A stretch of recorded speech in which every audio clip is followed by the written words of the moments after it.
El tema que estamos mirando cada domingo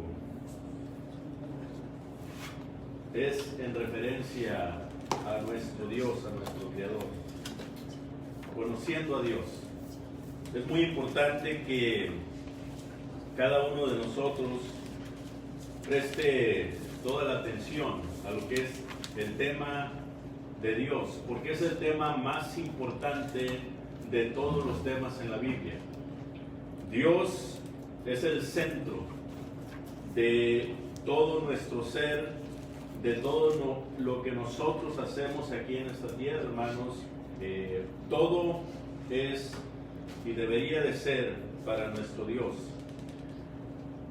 Dijimos que la manera que nosotros nos conducimos en esta vida, hablamos, nos vestimos, adoramos, eso es lo que le dice al mundo o a otras personas qué tanto conoces tú a Dios.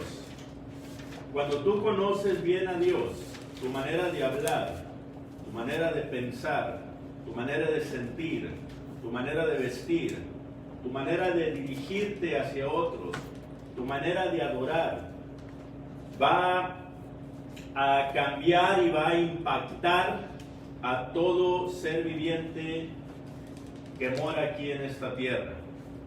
Va a ser de gran ánimo para aquellos que estamos en la iglesia, de gran motivación, de gran inspiración, de gran ejemplo, pero también va a ser tu comportamiento, va a ser lamentablemente mal visto por el mundo, va a ser maldecido por el mundo, vas a ser odiado por el mundo. Pero todo esto se logra cuando nosotros empezamos a conocer realmente quién es Dios. Y para lograr esto estamos considerando los atributos de Él, sus cualidades, sus características. Esto es lo que define a Dios.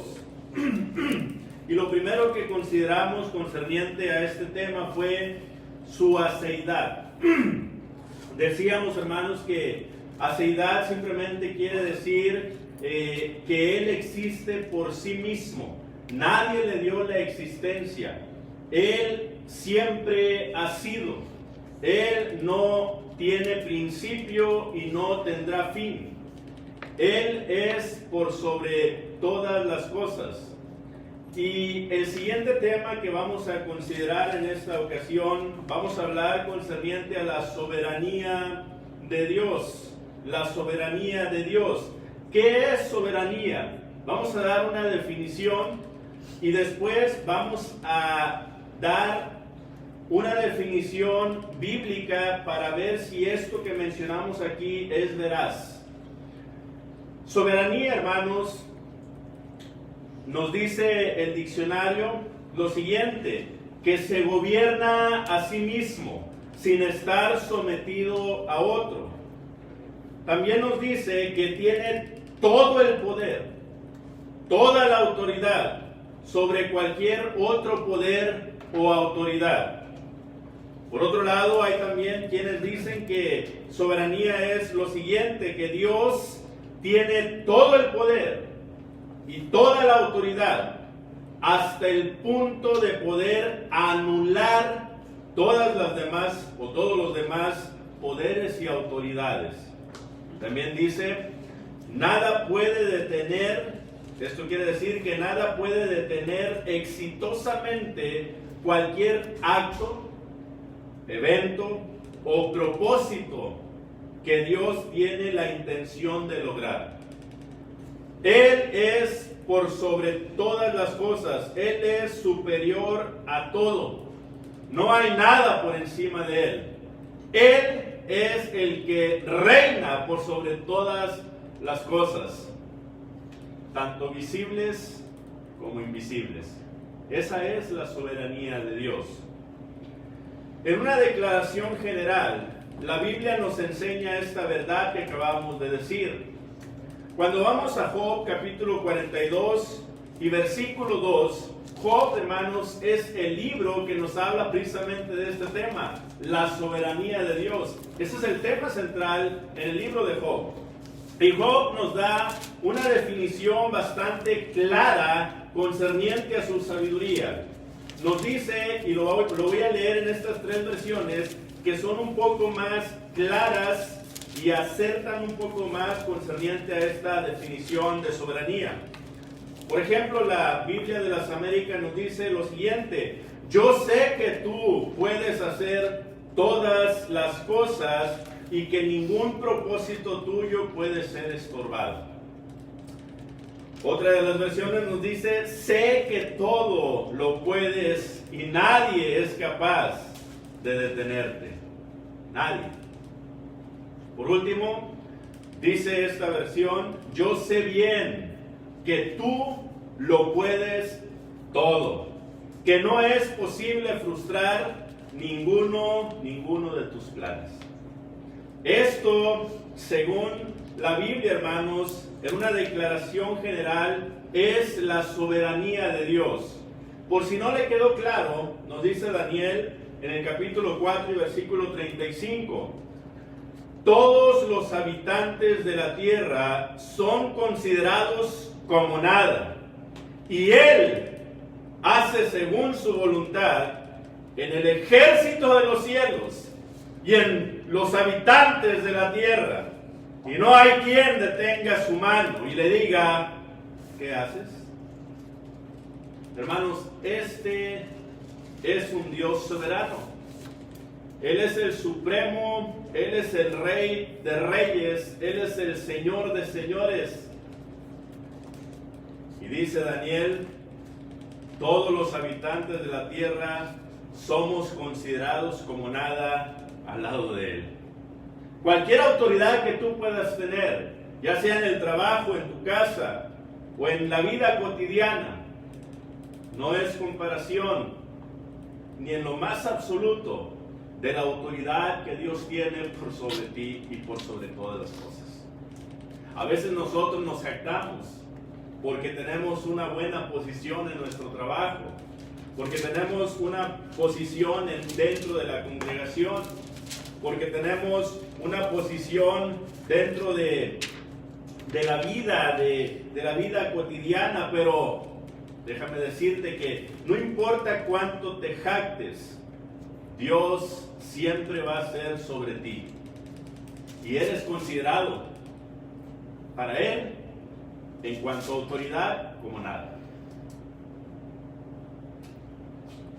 Él hace según su voluntad el ejército del cielo y en los habitantes de la tierra. No hay quien detenga su mano y le diga: ¿qué haces?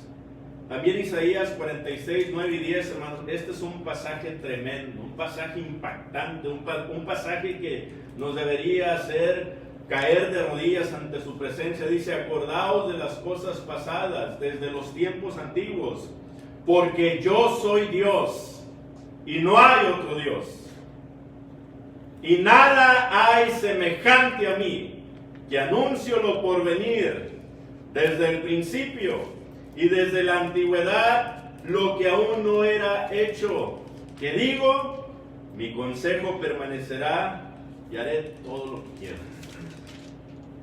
Hermanos, Él hace lo que quiere. A veces el hombre puede pensar que puede frustrar o puede cambiar los planes de Dios. Pero el hombre nunca va a poder cambiar, por más que se esmere, los planes de Dios, porque Él ya los estableció. Entonces, en una declaración general, hermanos, la definición que vimos en el principio, la Biblia la confirma. Pero también en unas declaraciones específicas, también podemos ver su soberanía, por ejemplo, en eventos de azar. Cuando usted lee Proverbios capítulo 16 y versículo 33, Proverbios capítulo 16 y versículo 33, dice allí el pasaje, hermanos: la suerte se echa en el regazo, mas de Jehová es la decisión de ella. Cualquier cosa que tú hagas en tu vida, por más mínima que sea, Dios es el que toma la decisión, no tú. Hay un dicho por ahí que dice, uno pone y Dios dispone. Y eso es verdad, hermanos. Eso es verdad. Cualquier cosa que tú quieras hacer en esta tierra, lo que tú vayas a querer lograr, Dios es el que va a tomar la decisión sobre eso, no tú. Porque Él es soberano. Él es sobre ti. Entonces Él es soberano en eventos de azar, pero también en cuanto a la naturaleza. Él es soberano sobre la naturaleza. Cuando vemos el Salmo 135 y verso 6, Salmo 135, hermanos, y verso 6, nos dice ahí el salmista, Salmo 135 y verso 6, todo lo que Jehová quiere, lo hace en los cielos y en la tierra, en los mares y en todos los abismos. Mateo 8:27, mire lo que dice este pasaje. Mateo capítulo 8 y versículo 27, dice la escritura, hermanos, de la siguiente manera. Mateo capítulo 8 y versículo 27. Y los hombres se maravillaron diciendo, ¿qué hombre es este que aún los vientos y el mar le obedecen? Cuando Jesús calmó la tempestad, ¿qué hombre es este? Bueno, Él es Dios. Hermanos, Dios es soberano por sobre la naturaleza. Cualquier cosa que sucede dentro de la naturaleza, Dios es el que tiene autoridad sobre ello, Él es el que tiene el control sobre ello, Él es el que mandó. Y a veces pudieran pensar ustedes, o la gente del mundo, y más los ateos, ¿qué clase de Dios es ese? ¿Cómo es posible que un huracán, precisamente pegó un huracán hace poco, ¿verdad, hermanos? En las costas de Texas y Luisiana. Entonces, ¿qué te hace pensar a ti que Dios es soberano sobre ese huracán? Cuando este huracán hizo tanto desastre y probablemente quitó vidas, ¿qué te hace pensar a ti que Dios tiene el control sobre esto? Bueno, la Escritura nos dice, hermanos, que Dios está en control y tiene autoridad y es soberano sobre estas cosas también. Entonces, ¿por qué es que Dios permite estas cosas? Bueno, porque Él es soberano. Lo que Él tiene en sus planes, hermanos, nunca lo vamos a poder entender nosotros. Y esto vamos a hablar más adelante, pero otra vez, lo que Dios hace, Él lo hace en su soberanía. Él es soberano sobre la naturaleza. Más adelante voy a mencionar un poco más sobre este punto que saqué a relucir. Pero también Él es soberano sobre los animales. En Mateo capítulo 10 y versículo 29, hermanos, Mateo capítulo 10 y versículo 29, dice ahí la Escritura, no se venden dos pajarillos por un cuarto, con todo, ni uno de ellos cae a tierra sin vuestro Padre. ¿Ve? Aún los pajarillos, aún hermanos, el pajarito más pequeño que tú conozcas o que tú has visto, aún si este cae, no cae, hermanos, sin que Dios lo sepa, sin que Dios tenga el control sobre eso. Fíjese. Entonces Dios es grandemente soberano. Pero hemos visto que es soberano sobre cosas de azar, sobre los eventos naturales, sobre los animales, pero también es soberano sobre las naciones. El Salmo 33 y verso 10 dice lo siguiente, Salmo 33 y verso 10, dice la palabra de nuestro Dios, hermanos, Jehová hace nulo el consejo de las naciones y frustra las maquinaciones de los pueblos. Entonces, Dios es soberano sobre las naciones, sobre los presidentes, sobre los reyes, sobre los gobernantes, sobre toda aquella persona que ejerce alguna autoridad sobre cualquier nación, hermanos. Dios está sobre esa persona. Dios está sobre ese gobierno. Cualquier decisión que las naciones tomen, Dios está en control. Dios sabe. Dios sabe lo que está pasando. Y el problema es este, hermanos, que hay personas como los deístas. Estos deístas o la creencia deísta, hermanos, es la enseñanza de que Dios sí es el creador de todas las cosas, es el creador del mundo, pero cuando Dios hizo al mundo, una vez habiéndolo hecho, Él se alejó y está permitiendo que el mundo se rija por sí solo. Pero algún día Dios va a regresar y va a poner todas las cosas en orden. Esa es la idea deísta. Bueno, eso no es cierto, hermanos. La idea deísta no es bíblica y no es correcta. No porque las cosas parezcan estar fuera de control, por eso es que pues debemos de pensar que Dios no está allí o que Dios no está controlando estas cosas. ¿Ves? No podemos pensar así, porque Dios, otra vez, está en control y tiene poder y tiene autoridad por sobre todas las cosas, por sobre todas las naciones. Pero también, hermanos, Él es soberano sobre todas las decisiones del ser humano. Cualquier decisión que tú quieras tomar en tu vida, Él es el que toma la decisión. Dice Proverbios en el capítulo 16, Proverbios capítulo 16 y versículo 1, dice la palabra de nuestro Dios, hermanos: del hombre son las disposiciones del corazón, mas de Jehová es la respuesta de la lengua. También, por otro lado, en el versículo 9 dice lo siguiente: el corazón del hombre piensa su camino, mas Jehová endereza sus pasos. Otro pasaje en el capítulo 21 y versículo 1 de Proverbios nos dice también la misma verdad, hermanos. Como los repartimientos del agua o de las aguas, así está el corazón del rey en la mano de Jehová, a todo lo que quiere lo inclina. ¿Ve?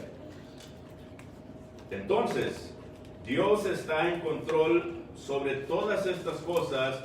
Dios está en control, dice el Salmo 115 y verso 3, sobre todas las cosas.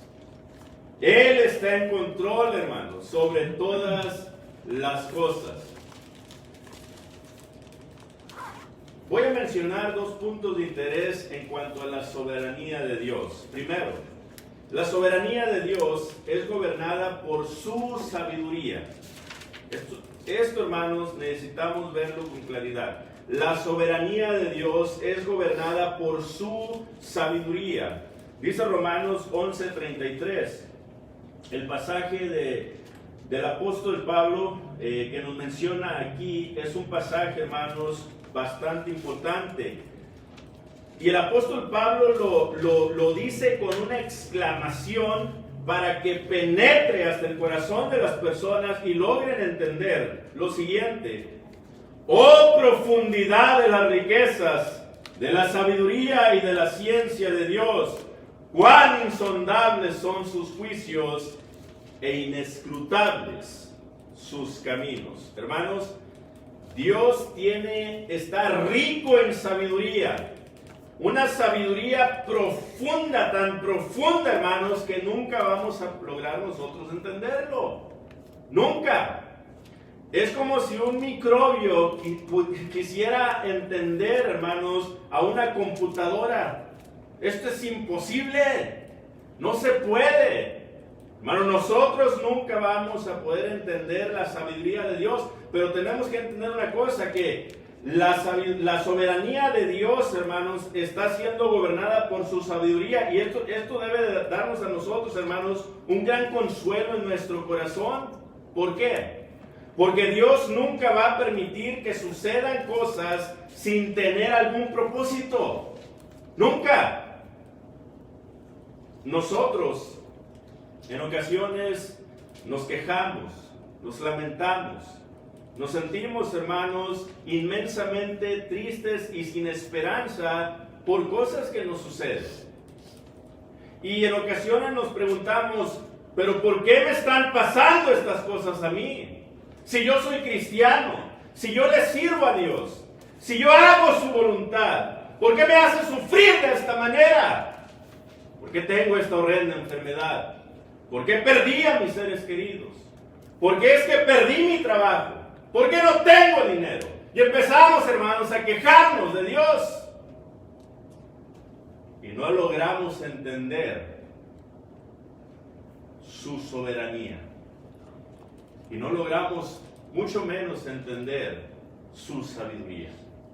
Pero déjame decirte una cosa, que Dios sabe, Él sabe lo que está haciendo. Aunque nosotros no comprendamos lo que está pasando, Dios tiene un propósito. No porque tú no logres mirar un propósito en lo que está pasando en tu vida, quiere decir que, que Dios no tiene un propósito. ¿Ok? Dios tiene un propósito para todo.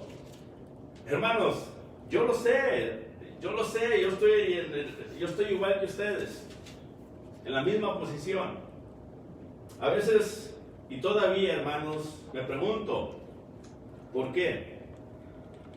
Hermanos, el preguntarse por qué no necesariamente, o sea, no estoy diciendo que preguntarse por qué es pecado, no me malentienda. El problema viene cuando empezamos a dudar de Dios. Ahí viene el problema. Preguntar es muy diferente a dudar. Dudar, hermanos, es cuestionar que Dios existe, que Dios tiene un propósito realmente, un propósito bueno para lo que viene en tu vida. Eso es dudar. Preguntar es cuestionar a Dios y para que te ayude a entender el por qué te están pasando las cosas que te están pasando. Esa es la diferencia. Y de eso habla Santiago, hermanos. Cuando habla de pide a Dios sabiduría, precisamente es la sabiduría que está pidiendo allí Santiago en el contexto. Sabiduría para entender el sufrimiento por el que estás pasando. Saber el propósito, conocer el propósito de Dios. Y si no lo entiendes, que te ayude a aceptarlo para poder seguir adelante. Entonces, la soberanía de Dios, hermanos, es gobernada por su sabiduría. Él es sabio, Él sabe lo que está haciendo y debemos de confiar en Él. Debemos de confiar que Él es inmensamente sabio y Él sabe qué es mejor para nosotros. A veces nuestros hijos no nos entienden, ¿verdad? Padres, a veces nuestros hijos no nos logran entender el por qué los castigamos, el por qué les decimos lo que les estamos diciendo, y nos cuestionan, y a veces se llegan a meter en problemas porque no guardaron el consejo que les dimos, porque ellos piensan que son más sabios que nosotros. Ellos, hermanos, piensan y dicen, es que tú ya viviste y no me quieres dejar vivir a mí. Ellos piensan y dicen, ay, papá, mamá, esas eran otras épocas, ahorita es diferente. Y otra vez, se meten en problemas porque no adquieren la sabiduría que los padres adquirieron a través de la vida. Hermanos, imagínense, cuando hablamos de padres a hijos, podemos ver la diferencia. Ahora imagínense nosotros hacia Dios. Imagínense, ¿cuándo vamos a entender eso de Dios? Nunca.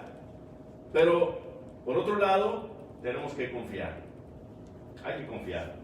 Hermanos, y si se trata de llorar, llora. Es bueno llorar. Si se trata de lamentarse, lamentate, está bien. Si se trata de pasar un periodo, hermanos, un periodo de duelo, hazlo, pero nunca dejes de confiar en Dios. Nunca, porque Él sabe lo que está haciendo. Más adelante, hermanos, ya para terminar, vamos a ver un punto muy importante de esto que estoy mencionando aquí. Isaías capítulo 55 y versículo 9, dice el pasaje, Isaías capítulo 55 y versículo 9, como son más altos los cielos que la tierra, así son mis caminos, más altos que vuestros caminos, y mis pensamientos más que vuestros pensamientos. Hermanos, Dios tiene una sabiduría una sabiduría inalcanzable. Y debemos de confiar, hermanos, en que cualquier cosa que Él haga o haya decidido para nuestras vidas es para bien nuestro. ¿Okay? Hay que entender esto. La segunda, hermanos, su soberanía está gobernada por su justicia y su misericordia. Hermanos, Dios es justo en todas las decisiones que toma para ti, para contigo. En todas las decisiones que Dios toma, ya sea en la nación, ya sea en la congregación, ya sea en tu familia o en tu vida personal, debes de saber que cualquier decisión que Él ha tomado lo hizo con justicia, pero también teniendo en mente su misericordia. ¿Ve? Su misericordia. Isaías capítulo 30 y versículo 18 dice lo siguiente. Isaías capítulo 30 y versículo 18. Por tanto, Jehová esperará para tener piedad de vosotros. Hermanos, Él tiene piedad de nosotros y por tanto será exaltado teniendo de vosotros misericordia, porque Jehová es Dios justo. Bienaventurados todos los que confían en Él. ¿Ve? Eso es todo lo que pide Dios de nosotros, hermanos, que confiemos en Él. Eso es todo. Él se va a encargar de lo demás. Él está encargándose de lo demás. No pienses que Él no tiene control. No pienses que alguien más está frustrando sus planes o está cambiando sus planes en tu vida. No pienses eso. Confía y sabe que Él es justo y Él es misericordioso. Siempre lo es, siempre lo será. Y nadie va a poder contra Él, hermanos. Romanos 9:14 dice así. Romanos capítulo 9 y versículo 14, dice el apóstol Pablo, en manera de pregunta, ¿qué pues diremos? ¿Que hay injusticia en Dios? Y responde el apóstol, de ninguna manera, ninguna manera. Dios es justo. Dios siempre lo va a hacer. Él siempre va a ser misericordioso. Entonces, cualquier decisión que Él tome, Él lo va a hacer en su justicia y en su misericordia. Estas son las dos partes de Dios. Las dos partes de Dios. Y hermanos, esto debe de traer consuelo, nuevamente lo digo, a nuestro corazón. Debe de traer mucha paz a nuestro corazón, porque Él es el que está en control. Por otro lado, a veces nosotros, hermanos, nos desesperamos, nos sentimos mal. Hablo en lo personal. A veces digo y me pongo a pensar, ok, no falta mucho para que se escoja al siguiente presidente de los Estados Unidos. Hermanos, y últimamente, bueno, desde que empezó la pandemia, he tenido un poquito más tiempo, ¿verdad? Y he tenido más tiempo para investigar un poquito más sobre la política, sobre el Partido Demócrata y el Partido Republicano. Cuando yo crecí, hermanos, y todavía hasta hace poco, casi siempre nosotros como hispanos favorecemos más a los demócratas.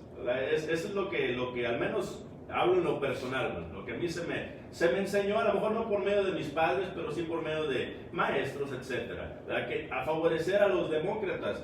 Por otro lado, bueno, es que los demócratas, ellos están a favor de los ilegales, ¿verdad?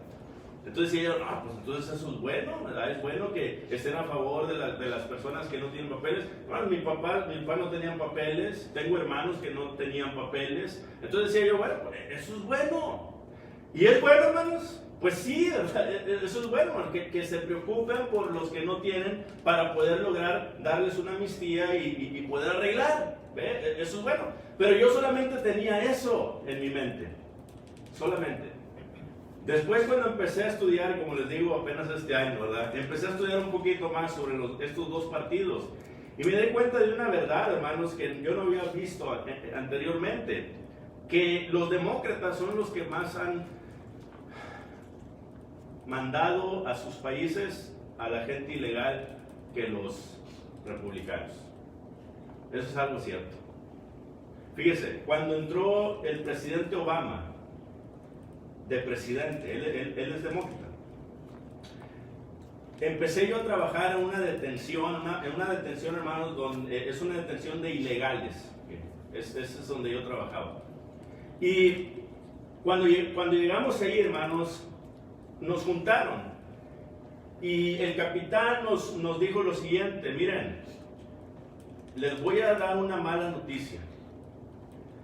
El presidente que acaba de entrar, él dijo y prometió que iba a ayudar a los ilegales y que iba a cerrar los centros o las detenciones donde, de los ilegales. Entonces yo por dentro pensaba, oye, estoy empezando a trabajar y ya voy a perder el trabajo. Bueno, pues ni modo, que sea lo que Dios quiera. Hermanos, desde que este presidente entró, yo empecé a trabajar en ese lugar, se llenó más en todos esos años que él estuvo. Y yo eso lo puedo testificar, hermanos. Se llenó más. Hermanos, se sorprendieron todos los oficiales y la gente que trabajaba en ICE, ¿verdad?, de lo que estaba pasando. No podían creer, ¿verdad?, que había más gente ilegal en las detenciones. Eso yo lo vi con mis ojos. ¿Ve? Ahora, esa es una cuestión. La otra cuestión, hermanos, está en lo siguiente. Los demócratas son los liberales, son los que aprueban los abortos, son los que aprueban el homosexualismo y que se casen entre ellos. Son, hermanos, los que aprueban, ahorita lamentablemente están aprobando lo que se conoce como el Black Lives Matter. Hermanos, Black Lives Matter, la vida de los africanos importa, ¿verdad? ¿Saben todos los destrozos que están haciendo ahorita? Bueno, todo eso lo apoyan los demócratas. Entonces me pongo a pensar yo ahorita, bueno, Joe Biden está corriendo para presidente, él es demócrata, él es liberal. Si Joe Biden gana, hermanos, lamentablemente vamos a estar viendo más casamientos entre los homosexuales, vamos a estar viendo los baños, hermanos, que ya se van a lamentablemente a permitir que entren los homosexuales. Si eres varón y te sientes mujer, tú entras al baño de la mujer, ya no te vas a meter en problemas. ¿Ve? Vamos a ver, hermanos, más abortos todavía, más centros, clínicas de este tipo. ¿Ve?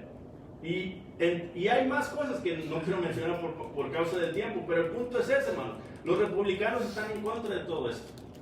Entonces pienso yo y digo, Señor, ayúdanos, Padre, para que el presidente que quede, por favor, Padre, que te busque a ti.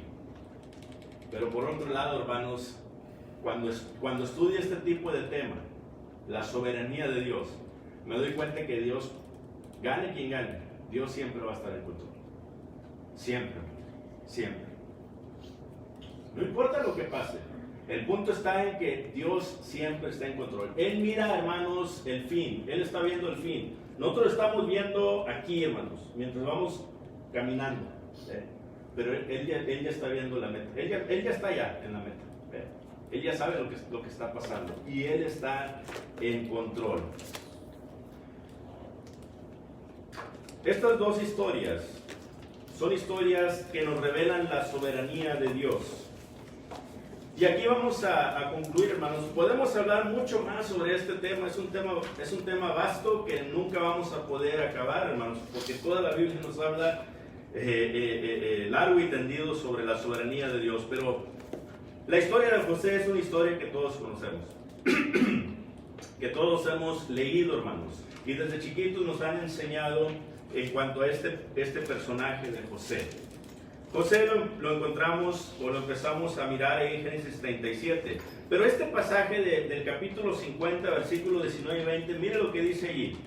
Génesis capítulo 37, versículos 19 y 20. Dice así: y dijeron el uno al otro. Estos son los hermanos de José. Había muerto Jacob, hermanos, el padre de ellos, y ellos pensaron entre sí, ¿saben qué? Ya murió nuestro padre, José se va a vengar de nosotros. Tenemos que hacer algo. Y dice así, y dijeron el uno al otro, he aquí viene el soñador. Puse 37, 50, en el capítulo 50, yo me equivoqué, hermanos, y versículo 19, ahí está. Entonces dice así, y les dijo, y le respondió, José, no temáis, ¿acaso estoy yo en lugar de Dios? Mire lo que dice el 20, ustedes pensaron mal contra mí, mas Dios lo encaminó a bien, para hacer lo que vemos hoy, para mantener en vida a mucho pueblo.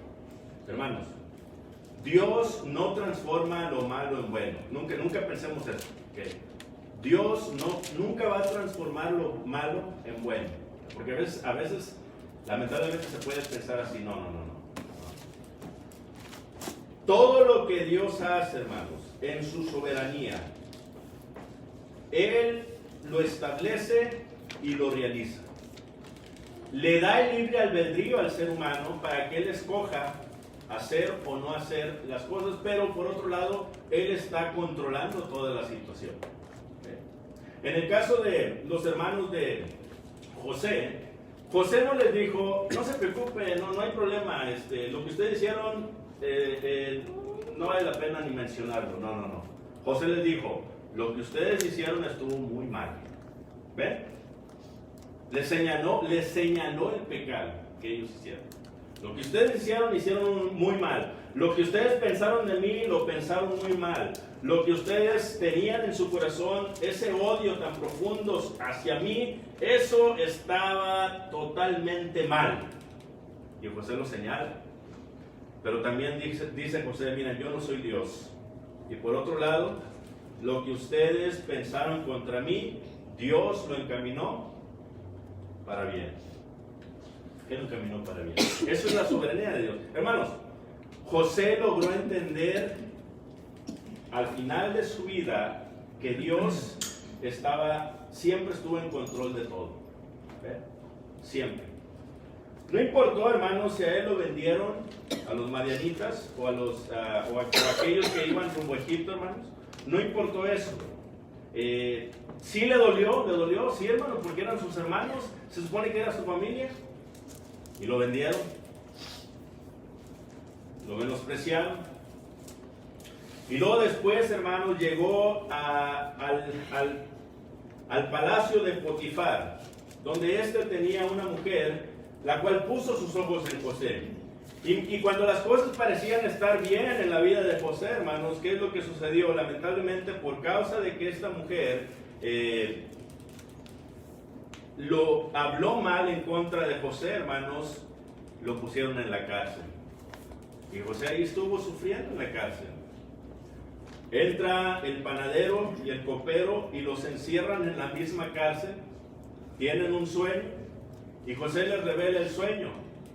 Y le dice al copero, cuando estés en la presencia del faraón, acuérdate de mí. Bueno, pero pasó todo un año, fíjese. Después de que salió el copero, pasó todo un año, hasta que el faraón tuvo un sueño. Entonces fue cuando el copero se acordó de José y dijo, Señor faraón, ¿verdad? En la cárcel hay un siervo que me dijo a mí y que me interpretó a mí el sueño. Y lo mandaron traer.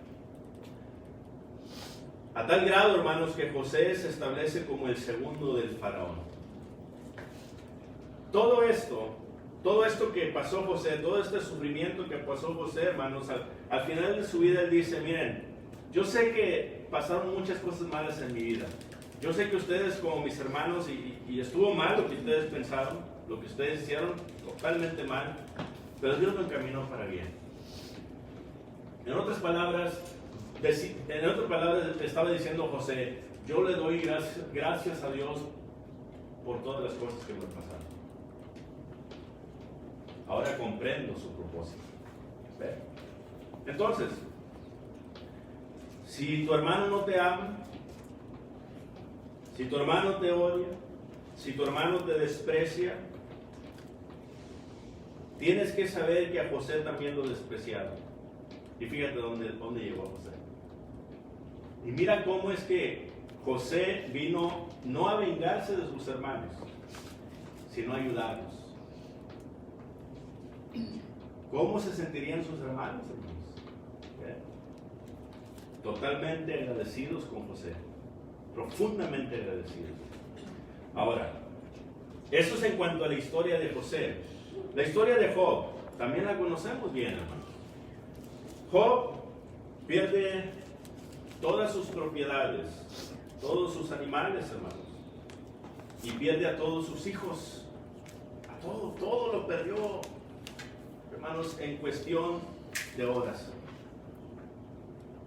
Y dice Job en el capítulo 1 y versículo 22. Job en el capítulo 1 y versículo 22.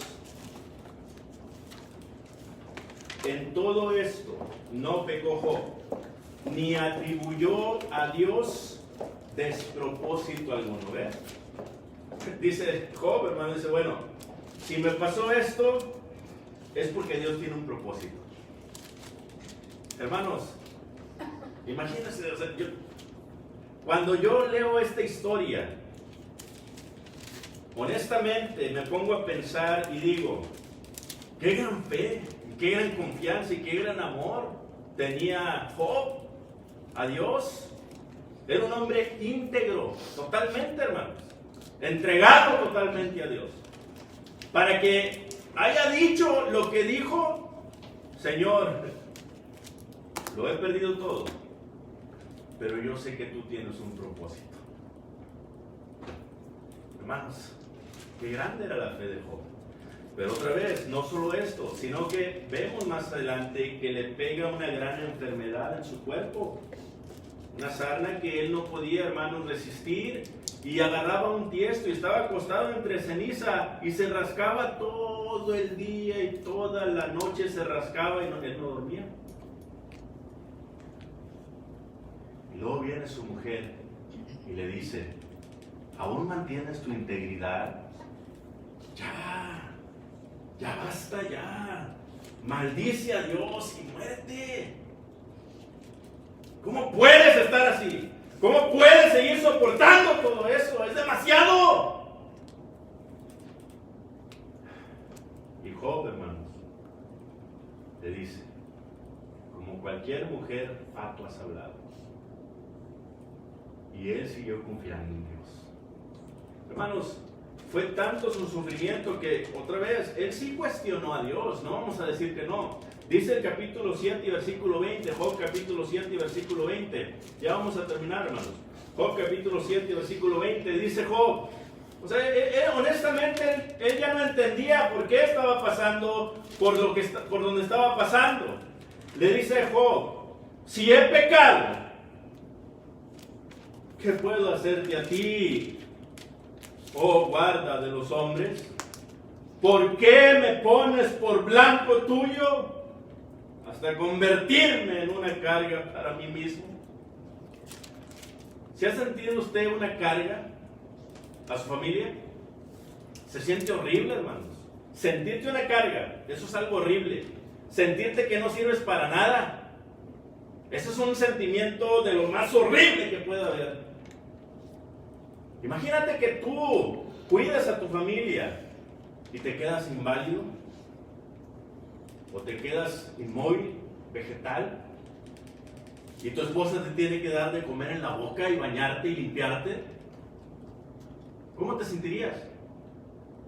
Inútil, ¿verdad? Inservible. ¿Acaso no desearías morirte? Hermanos, mire cómo estaba Job. Y Job se preguntaba, me has convertido en una carga hasta para mí mismo.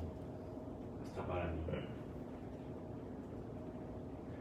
Fue grande el sufrimiento de Job, hermanos. Y es peor cuando no entiendes por qué te sufren por ahí. Es peor. Eso es horrible. Pero, déjame decirle una cosa. Job, sí se preguntaba cosas, pero Job al final de su vida, él entendió y él aceptó su situación. Y dice Job en el capítulo 42 y versículos del 1 al 6. Job en el capítulo 42 y versículos del 1 al 6. Dice la palabra allí, hermanos. Respondió Job a Jehová y dijo: yo conozco que todo lo puedes, y que no hay pensamiento que se esconda de ti. ¿Quién es el que oscurece el consejo sin entendimiento? Por tanto, yo hablaba lo que no entendía, cosas demasiado maravillosas para mí que yo no comprendía. Oye, te ruego que hablaré, te preguntaré, y tú me enseñarás. De oídas te había oído, mas ahora mis ojos te ven. Por tanto, me aborrezco y me arrepiento en polvo y ceniza. Hermanos, si Job era íntegro al principio, él al final de su vida dice: Señor, de oídas te había oído, pero ahora conozco, te he visto, dice yo, mas ahora mis ojos te ven. Después de que has pasado por una prueba, ¿verdad que eres más fuerte? ¿Verdad que sí? ¿Verdad que eres más espiritual? ¿Verdad que eres más maduro? ¿Verdad que logras mirar con claridad las cosas que no mirabas antes? ¿Verdad que le das gracias a Dios por lo que pasaste? Deberías de.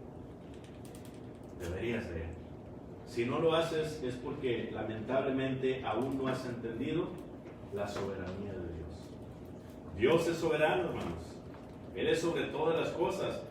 Y recuerda esto: no importa lo que pase en la nación, en la congregación, en tu familia, en tu persona, Dios está en control.